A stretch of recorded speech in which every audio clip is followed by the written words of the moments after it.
Switch it!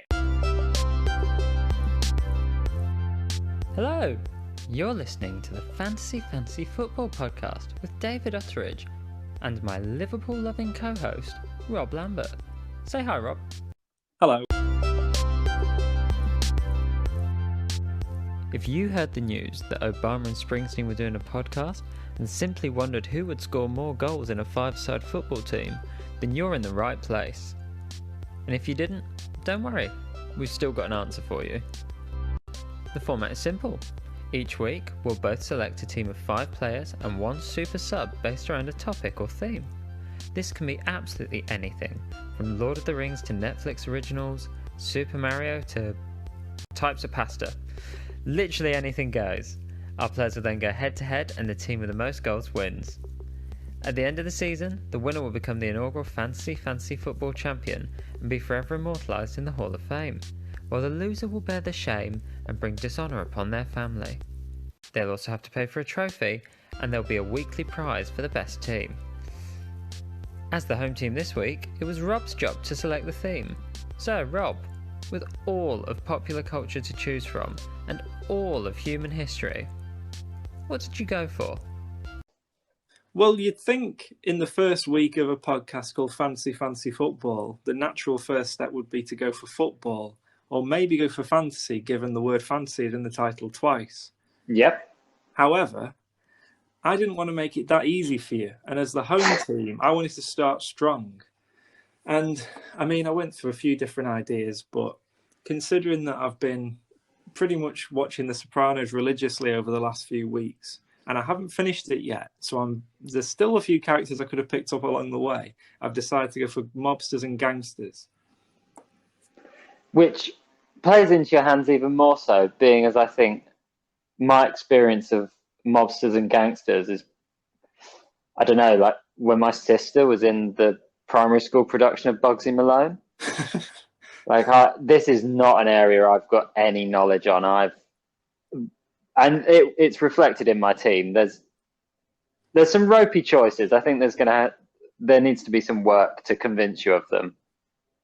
I mean, even so, we've always planned that you can pretty much argue anybody counts. If you've got Dot Cotton, then I'll believe you that she's somehow a gangster.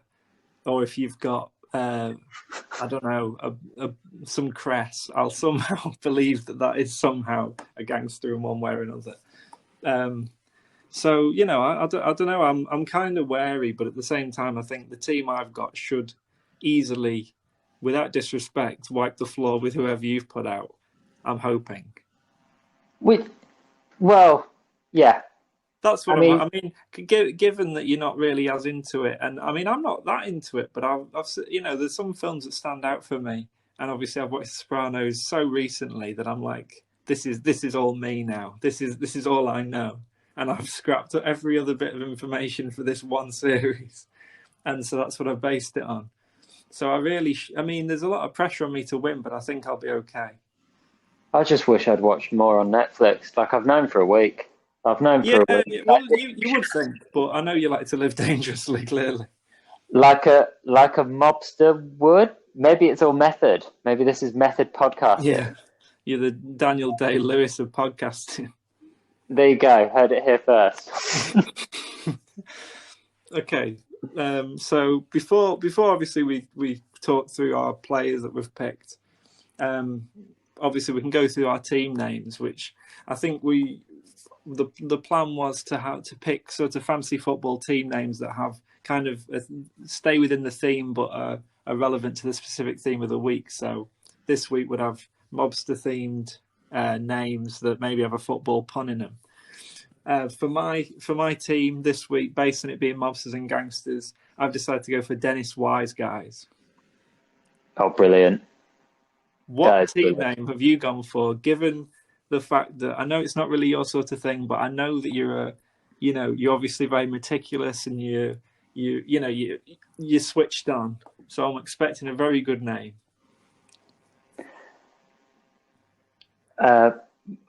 Mobchester United.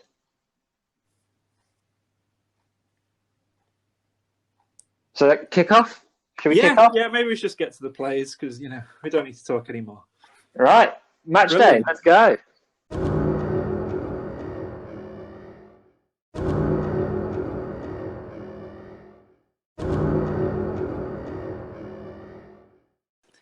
In my starting position, I've opened with a striker, which in this case was obviously a difficult one, as the striker position could be taken up by practically anyone. But I've personally chosen a quite a character that's grown on me since I've been watching The Sopranos, who anybody who's a fan of the show will know as Paulie Walnuts, but his full name is Paul Galtieri, or Paulie Walnuts Galtieri, if you want to mix the two together. But he's I mean, considering he's probably in his 60s or 70s for a lot of the show, because he does look very old. It's an odd choice to go up front, but I think the hard facedness of the character would be perfect against any goalkeeper, and I'd trust him to put any shot away. So he's my striker choice for this week, and I think he's an odd choice, but you know, if you know Paulie Walnuts, you know you've got no chance for the goalkeeper. But once again, I mean, that depends on which goalkeeper it's coming up against. So yeah, so I haven't watched any of The Sopranos ever, except for you saying his name just now. That's the first I've ever heard of this kid. So there's in that sense, I could have made him up. Well, and indeed, I think you have. So yeah, there's low risk of being intimidated by this. It's good to go into a match, and as far as I'm concerned, this is an unknown striker. But you will know my goalkeeper.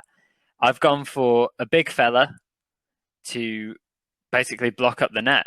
Like, that's all we need. Not particularly quick, I'll grant you that. A safe pair of hands, yep. Obviously, at this point, I'm trying to build suspense. It's working well. I'm salivating. So, good to know.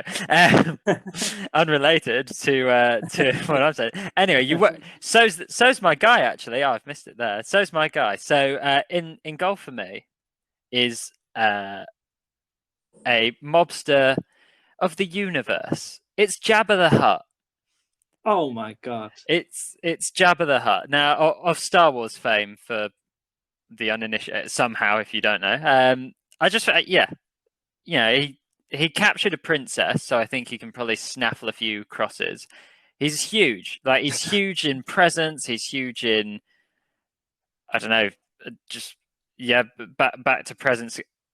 Yeah, that huge in presence, notoriety. He's got all the hallmarks of a mobster without really being in a mob as such. So, to be fair, that does count. Like that is. I mean, obviously, the whole point of our team selection any week will be to we can pretty much argue that anything would count. Anything goes, but don't forget, not anything goes, but anything goes. But bodes well for the rest of my team. That's pretty fair, I think. But yeah, I mean, based on that, I can't help but think that's very difficult for anyone to score past Jabba the Hutt. Yeah, come on. And because I haven't got a clue who Paulie Walnuts is, I'm sort of. I mean, I'm inclined to say I've taken that. That's going to be 1-0 to the away side. Honestly, if you knew who Paulie Walnuts was, you'd be quite concerned. But actually, one thing you may know him from, he did the voice of, when they killed Brian in Family Guy, and then they decided to replace him with another dog. He did the voice of that other dog. No way. Yeah, but I mean, I know that changes nothing about this game, and I think that has to be 1-0 to you, because there's no. I mean, just physically, there's no getting past Jabba the Hutt in any side. If you know five-a-side, you know those goals, and there's no way anyone's getting past that. So, yeah, fair play. Get in. An unlikely early start for the away side. Can't believe it. So, well, God, that's a terrible start.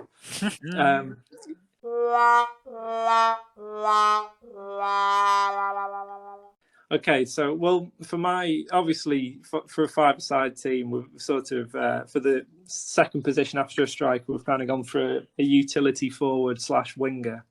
In this case, I've gone for the Tommy DeVito character from Goodfellas, played by Joe Pesci. Obviously, if anything, you could argue that he'd be a good midfield enforcer or a tough guy centre back, but based on the mobsters we're picking from here, there's going to be a lot of tough guys in the team. So if anything, Pesci's one of the nicer of the team. But I think as a tricky winger, he's quite good, and he'd be a he'd sort of be quite an aggressive forward, like a Suarez or a I wouldn't say Balotelli. He's not going to be so controversial, but you'd let him score, I think. What do you mean I'm offside? So how am I offside? Joe Pesci, I know the name, but obviously, hence why you picked Mobsters and Gangsters, I think, because it's a huge blind spot in my knowledge.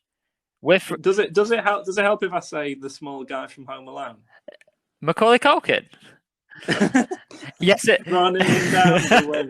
Wow, I didn't know it was in Goodfellas.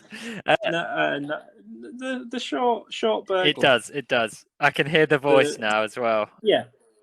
I was watching a Netflix thing about the holiday films that made us or something, and there was a bit in there where apparently he was absolutely terrifying on set. Oh, right. That might be a. Well, is this still Macaulay Culkin? No.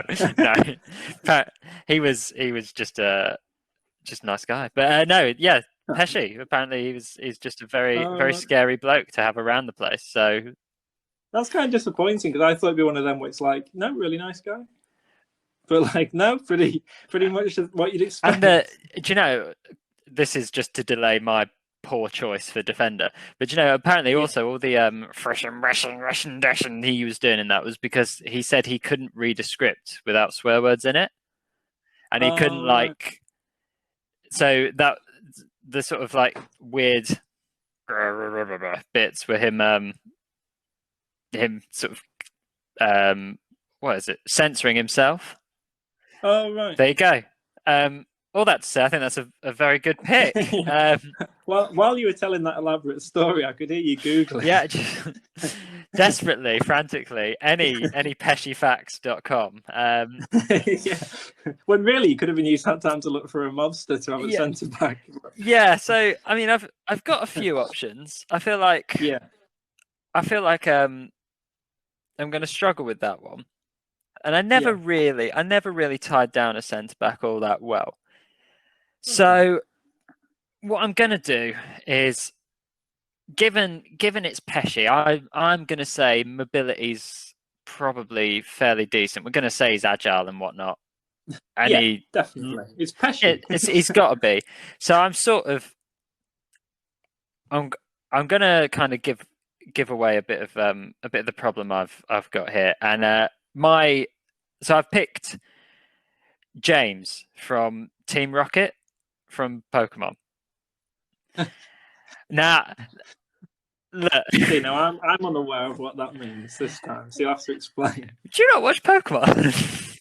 I did years ago. I remember who Ash is, and I remember when Mewtwo turned up in Pokemon the movie, and I nearly cried myself to death at how amazed I was. Do you remember there's a guy at the start of that who was like in a suit and he had a big cat and stuff, and he was called Giovanni, and he like captured Mewtwo. Oh. And he's the boss of Team Rocket, and then under him there's like three of them really. There's Jesse, James, and Meowth. Oh yeah, and then Meowth. James is the one with the blue hair. Anyway, it's not a good pick.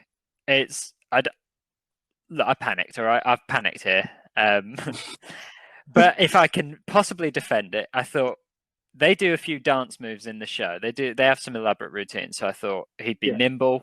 He'd be sort of agile. I think in five-side you want a quick defender to kind of like go and snaffle people up, particularly if I'm playing five-side. He's a proven team player. He's Team Rocket have a lot they have a lot of setbacks and they just keep on coming back. So that's perseverance. That's the sort of thing that you want in a player. Now,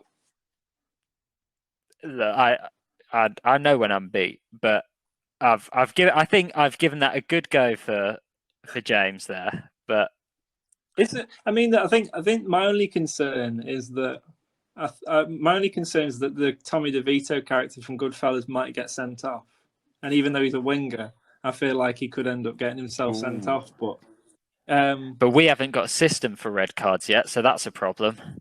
Well, no, that's true. So you've escaped there on a technicality. Next week, though, ding dong. Well, maybe his hot-headedness would go against him then. But then I don't really know your character enough to be able to know if you'd beat him. Whereas I do know both, and I'm pretty sure it's a win for Pesci. And obviously, well, I know Joe Pesci, so I don't know the character, but I basically think Joe Pesci is probably the exact same character. And from my frantic Googling... Yeah. He plays the same character in everything, including his own life.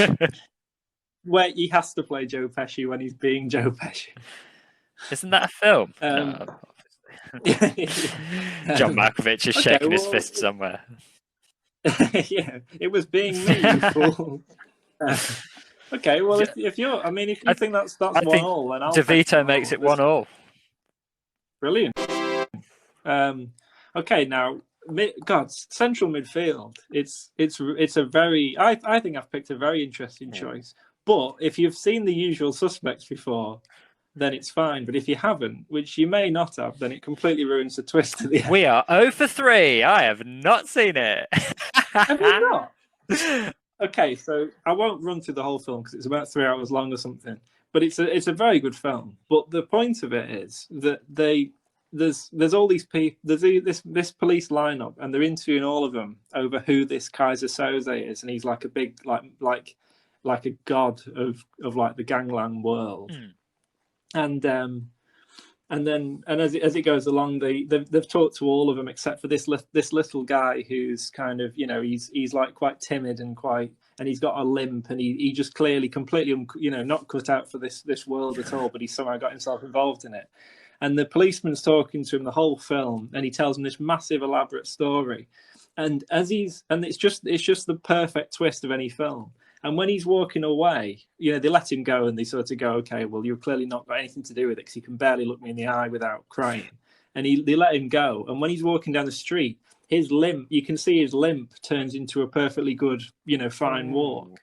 And they've got there's got an artist's impression of Kaiser Soze, but it's taken ages to print out, which is quite a fatal, problem for the policeman. But it finally prints out, and it's the guy he's been talking to. And he looks around the room, and everything the guy's told him that's happened is based on stuff in the room. So there's like a board on the wall, and everything on it is so there's a bit where he talks about a guy called Mr. Kobayashi, and under the bottom of the mugs, they're made by Kobayashi. And, all these little details he's pulled from around the room, and most of it hasn't actually happened. And he's just put this story together because he's such a good, kingpin of the whole thing. So in my mind, I thought central midfield, you want someone with a brain. And I've picked the smartest person I know from any film in my mind. But he is played by Kevin Spacey, so that does go against him. I mean, you just have to ruin it, but it does help me. That's his handicap, is that he's played by Kevin Spacey. That is pretty good. I will give you that. So, my choice, you'll be glad to know, is I think this is a legitimate mobster. Yeah. Obviously, not a genre that I'm massively au fait with, but one of my favourite films is the 2008 classic In Bruges. That's a very good film. A really good film, right? Now, you've got good options there. You've got Colin Farrell. You've got Brendan Gleeson. But the one I've gone for Ralph Fiennes playing Harry, who's the boss of all of them, and at one point does say at the start, "Get to Bruges," which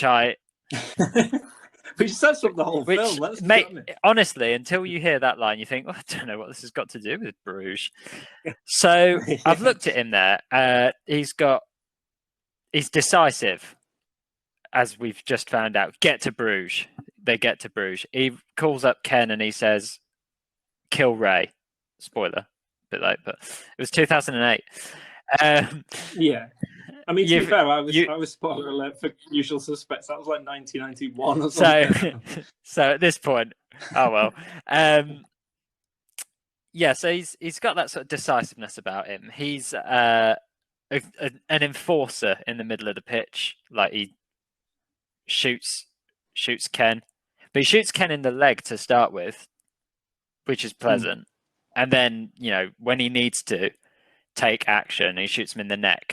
So that's Ken gone. He also he doesn't take any chances. So he's going to snuffle out all the risk quickly, as seen when he shoots Ray 7 times. And I just thought he's athletic. There's a scene where they chase down the canal.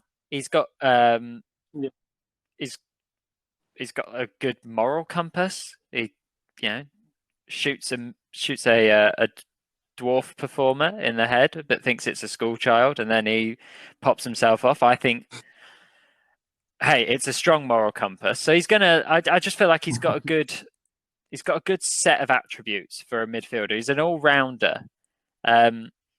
So that's where I've gone. I've gone for Harry from In Bruges. That's tough, because honestly, probably from the entire list of players, we say players, but players I've put together, I think that was the one where I thought, I'm really pushing that this one wins.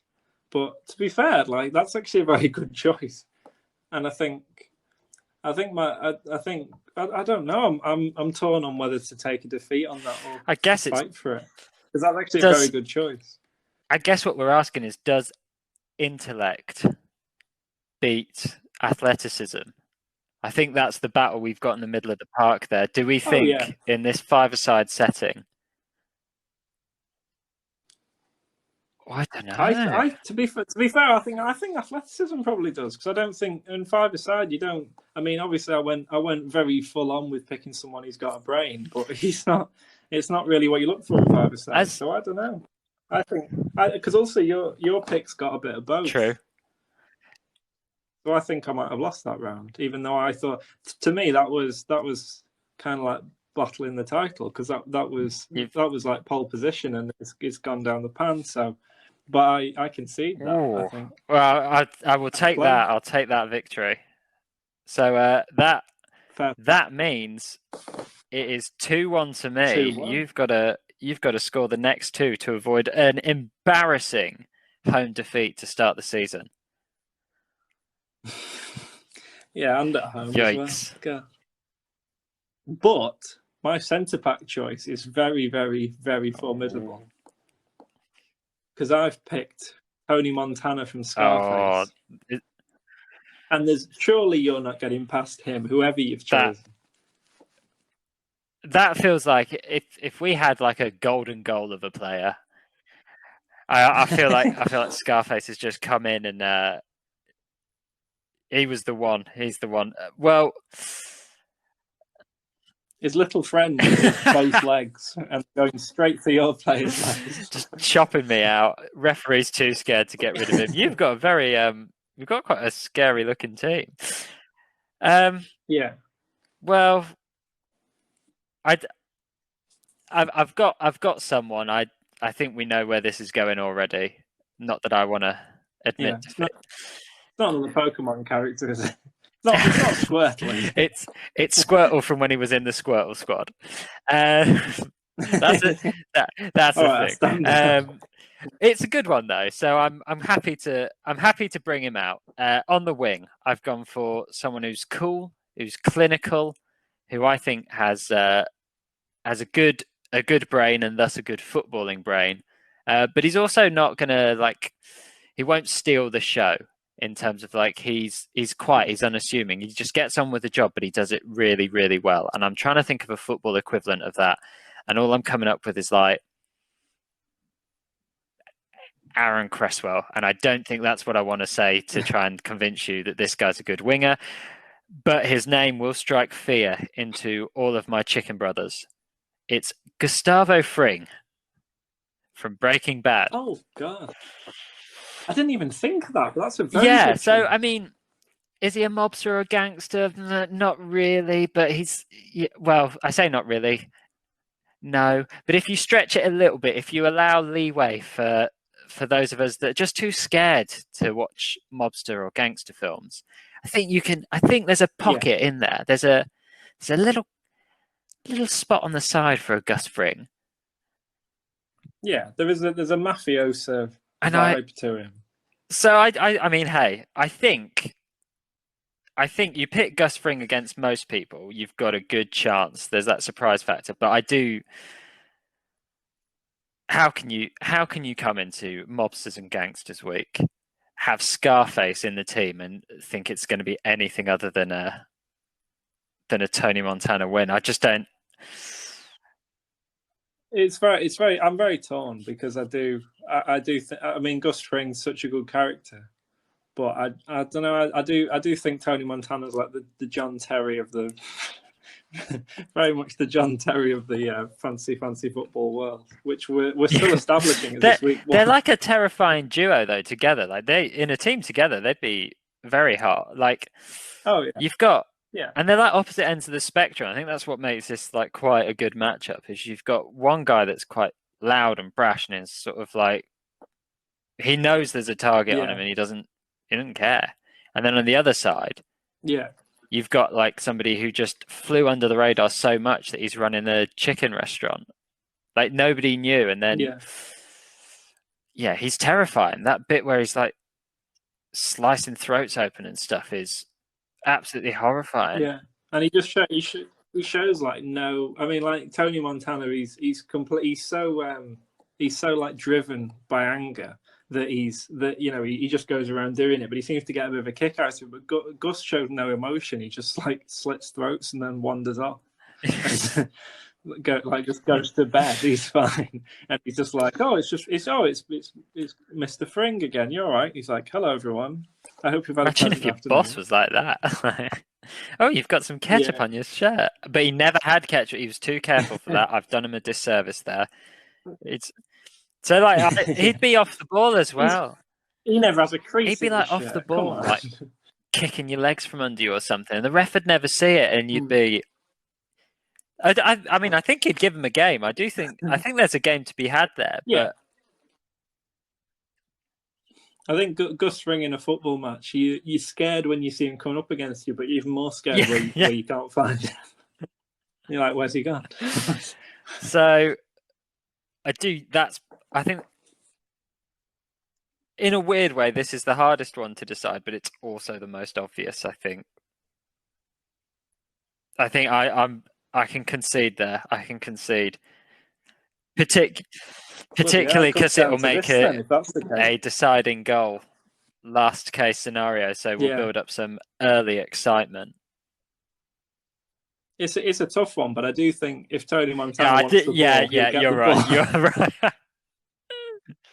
I mean, your legs might be in the way, your head might be in the way, 3 players might be in the way, but he'll get the ball. He might pick it up, but the ref's not doing anything. You're not meant to pick it up. What was that? Leave it. Okay. Okay, well, it comes down to this then. Now, I'm doubting you've seen the film Casino. Casino Royale? It's like that, but with one of them words. But obviously for this whole category, I had to pick Robert De Niro in some capacity. But obviously I could have had him from The Irishman, from like 4 hours of him driving around the place. Or I could have, which wasn't Meet very the Fockers. Exciting. I could have had him from you know what? Well, he's on the other side, isn't he? But he's still got that kind of like swagger about him. I'm now regretting not picking him for that. I really am. I could have picked him for Meet the Fockers. Oh, but he's FBI. Yeah, but he's like the at one point he definitely says to Greg, "You're the godfucker now, Greg." And so I could have got away with that, I think.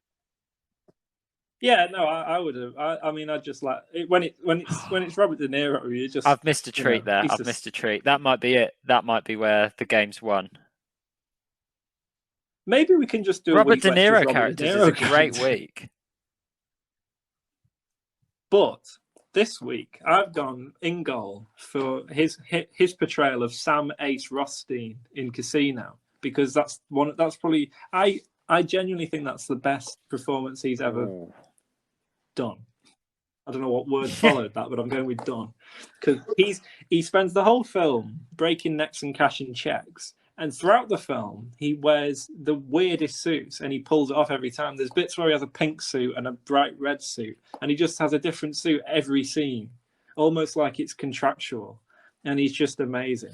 And I just think and also, I mean, Robert De Niro in goal. I know it's not the you know, obviously I think automatically you think centre back, the tough guy, central midfield, just, you know, the guy with a completely calm composure the entire match. But in goal, if you're taking a penalty against Robert De Niro and you look in his eyes, there's no way you're scoring it.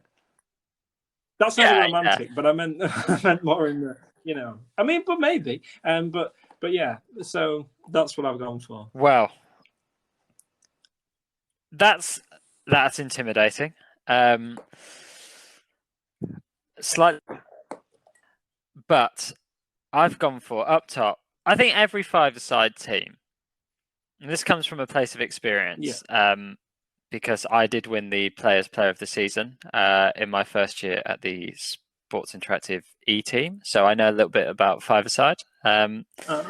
Just get my credentials out there, building suspense. I think every team needs like a bit of a clunker, but this guy's going to have a rocket shot. So all you need to do, I'm envisioning a striker who stays basically in the other team's half. He doesn't come back and help defend. He doesn't do any of that. But you know, you can sort of, if you get it, you can just swish it forward. He'll get the ball and he'll blast it.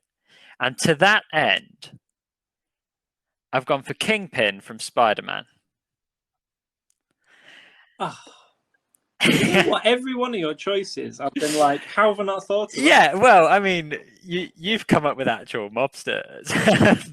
So, yeah, but Kingpin's such a good character, especially when he's played by Vincent D'Onofrio in the Daredevil series. He's now you see, I'm going for. Are you going Michael Clark Duncan? The animated series, like way. I mean, right, okay. So we're talking. Obviously, you mentioned De Niro in some suits. We're talking about a guy who's wearing like a big old white suit. He's got like a pink cravat. Which is, you know, at that time, that's been pretty cool. Like a mob boss wearing pink. De Niro did it as well. So, okay, 1-1. But I remember he was huge as well, wasn't he? He was like, I don't know. He seemed to just tower above everyone. Yeah. He's got a presence about him. I feel like he'll be able to shrug off the defenders if they get near him. There's got to be a rocket shot in there. I am a little bit worried that he's sort of top heavy and maybe he's got little tiny legs that won't do a lot. But then they've got to be quite strong to support that mass, haven't they? Yeah. He'd be it's full Dean Windass at Hull, isn't it? It's full Windass. Yeah. I must admit, I picked him thinking sort of like a bit Bobby Zamora-ish. But now you said it, I have picked Dean Windass. And I should have picked Dean Windass as a mobster. That doesn't make any sense. I mean, I'd have accepted it. I don't actually think there's any way we could ever not accept any you know, any sort of attempt you have in this competition is accepted. The performance you have due to that decision is different, but I genuinely. I'm quite stumped yet again. I keep thinking you're going to have one where I think, okay, well, yeah, I should win really based on that. But I mean, every version of Kingpin, even arguably the Michael Clark Duncan version in the slightly poor Daredevil film, is very good and frightening. And I do think that I actually think that I've lost. See, the now. only thing I'm wondering is, ultimately, at the end of the day, we got these two guys, and they are staring each other out. Who blinks first? Like, neither of them. There's never a blink. I don't think. Yeah, I think the only thing that makes me think that maybe Kingpin wins is just that shot power. If he puts his whole body behind that shot, not only does he score, but he kills Robert De Niro. And yeah, aside from that, I think what you say about the stare off, I think Robert De Niro's got that because that's his. I mean, that's his whole. I mean, 90% of a Robert De Niro performance is him staring at people. True. That is true. But honestly, I think that's 3-2 to you, which is shocking because we were determined I'd have a home advantage, and I was almost quite smug about that. A team with James from Team Rocket is beating a team with Kaiser Soze in the Mobsters. It's the equivalent of Anderson at Man U. When they're like, well, Anderson's in the Champions League and the Premier League, and I'm like, doesn't make any sense. Or like Ryan Brewster at Liverpool. Stop waving your medals around. So if we run through these teams just one more time, if we think this is a 3-2 game, we've got for you, we've got Ace in goal, we've got Scarface in defence, Kaiser Soze in the middle, Tommy DeVito kicking around as a utility forward / winger, and then Paulie Walnuts up top. And they're coming up against Jabba the Hutt in goal, James from Team Rocket from Pokemon in defence, Harry from In Bruges in midfield, Gus Fring on the wing. Didn't know that was a thing. Gus Fring on the wing. We should write a song, but that's another matter. And Kingpin up top. Yeah. It's one of them teams, I think, without, no disrespect, but I think my team is kind of like a team it's kind of been technically and tactically, it's perfect. And it's like an Antonio Conte team. He's got all the cogs he wants to make it work, and it does work. But then your team's like you're not beating this player, and this player, and therefore you've got no chance. And it's won the game. It's Watford 3, Liverpool 0. No one knows how, no one knows why, but that's what it is. That's where we're at. Yeah, exactly. We're at.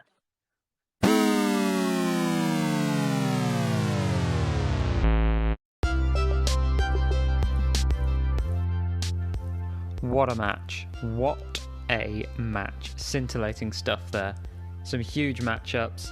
I mean, Gus Fring versus Scarface already? That is elite level. Do you think we got it all right? Do you think 3-2 was the right score at the end? You can, of course, let us know on social media. We are on Twitter and Instagram.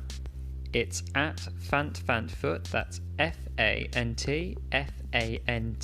Foot, all one word, where you'll also find some hints about next week's show and various other little tidbits around the podcast. Thank you so much for listening. If you've enjoyed the first ever Fantasy Football podcast, please follow us on Spotify or subscribe whatever you're listening to us on. We'll be back next Friday for another episode, which promises to be absolutely magical. Until then, we will see you next week. Bye.